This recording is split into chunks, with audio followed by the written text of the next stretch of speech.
यति मनमा मैले यो ग्रन्थको रचना गर्न सक्दिनँ। हजुरको आँखाले ठम्ब्याउन सक्दैन। म वृद्ध भइसकेँ जस्तो महसुस भइरहेको छ भने प्रभु, हजुरले उनी विघ्नहर्ता गणपति भगवानको याद गर्नुहोस्। अवश्य पनि हजुरको सम्पूर्ण मनोकांक्षाहरू पूर्ण हुनेछन्। जो जो आज्ञा मुनिवर। नारायण नारायण नारायण।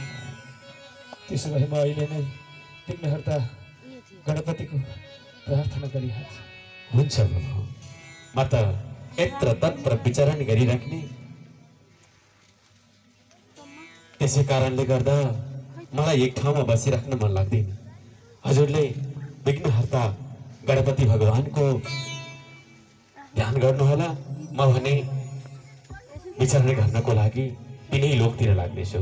नारायण नारायण नारायण यसरी नारायण नारायण भगवान नारायण। वेदव्यासले देवर्षि नारदसँग उपदेश पाइसकेपछि भगवान वेदव्यास दिव्य आसनमा विराजमान